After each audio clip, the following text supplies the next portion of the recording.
My reaction to the takeover. What took them so long? We have a lot of issues that don't pertain to a school getting a F rating.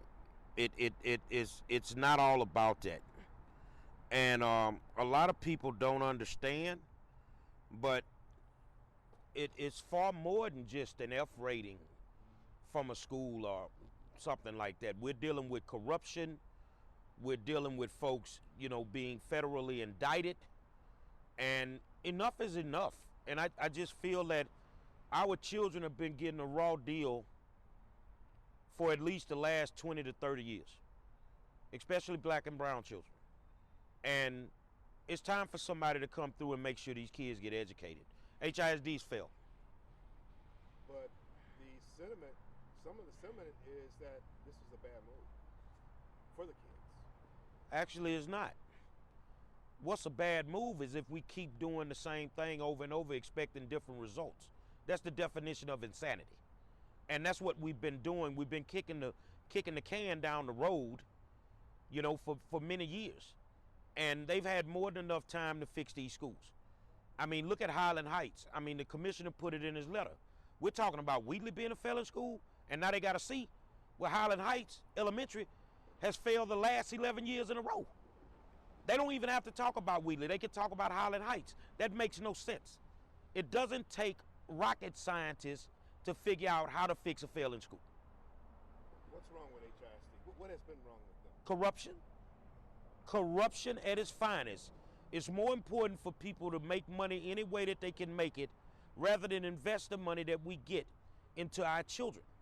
And it's been proven by the indictments that have come down in the last few years that some things seem more important than educating children. You got trustees putting money in their pockets when we got teachers taking money out of their pockets to fund our classrooms. And it should not be like that. So it's corruption at its finest. Let me back up. You've been an advocate for HISD for a long time, and the things that they do are not good to Gates and other schools as well. Yes. So I guess start over. What's your overall response to what has happened? My overall response to what has happened is it needed to happen sooner. It should have happened sooner. HISD knew they would not win the lawsuit. They knew that. But that was their way of holding off TEA. Okay, you held them off, but at the same time, where's the viable plan to fix failing schools? You've had a whole bunch of politicians marching like we in the 60s, but none of them can actually tell you what needs to be done to fix a failing school. In 2018, we had 11 failing schools. People went to jail one night in a school board meeting. How do we go from 11 failing schools, and in 2023, we got over 40 failing schools? And we think we're doing good? No, I don't believe that. I think it needed to be done, and it should have been done quicker. But they say they went from low grade to a B now, right? That's because TEA lowered their standards last year. So if TEA's standard was a 10, they lowered it down to a 6. So now we come in at a 7. It looks like we're shining, but the test scores coming out this year will prove that we are going backwards. Our kids are not going to do good on these STAR tests this year. That's pretty sad. It's past sad, brother. I mean, we're losing kids to the streets. I mean, I've run into so many kids that have graduated that can't spell their name. So many kids that can't do basic mathematics.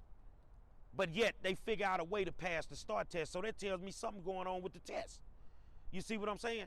So the bottom line is they put the commissioner in a position where he had to do his job. And according to state law, he had to make a decision. So I would rather him not close Wheatley down, because what happens if one of our schools fails this year and you kept the school board? Well, you would have to close that school next year. It's the domino effect. So they want to come in. They want to come in with some strategies. They want to fix them. Okay, well, let's fix them. We're going to go through hell before we get back to heaven.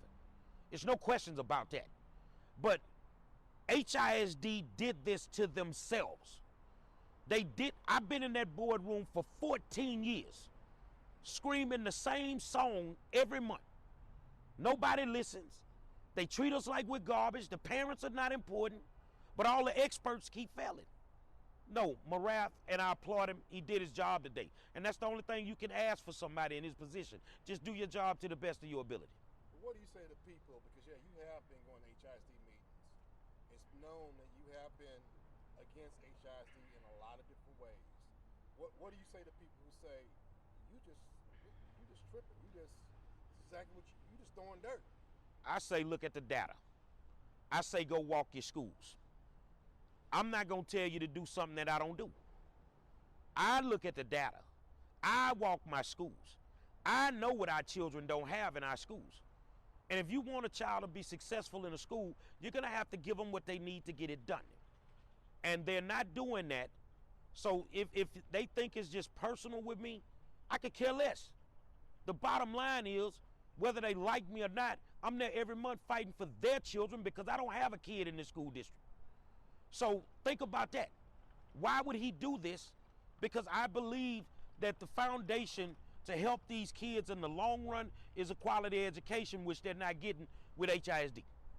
What do you have to say about the fact that, unfortunately, this has happened? It's our mayor, this is last year. This will be like on his record. The mayor never cared about schools. I don't know if you want to print this or put this out there. In 2018, these schools were offered to the mayor by TEA. They told him to take over the school district. He told them no. So now today you have a problem with it? For every elected official that has stood in front of a camera in the last 2 weeks, for every elected official that's trying to galvanize the community and say that this is a racist move, especially those legislators, I ask one question. Why did you vote for 1842?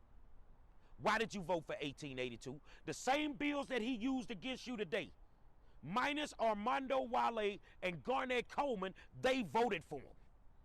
You made a deal with the devil the day he came to get your soul. Anything else you want to add? The only thing I would add, man, is there's nothing wrong with our children. If a child can leave a public school and go across the street to the charter school and excel academically, it's not the kid, it's the system that he's in. HISD does not care about poor schools, poor struggling schools. HISD only cares about the money. That's it. As long as they can make money, they could care less. So we've tried everything. We're going to have to try this. We don't have a choice in the matter anymore. It's out of our hands. Our focus needs to be, whether it's HISD or TEA, what is your plan to help these schools stop failing? That's where we are as a community. That's what I'm talking to my people about.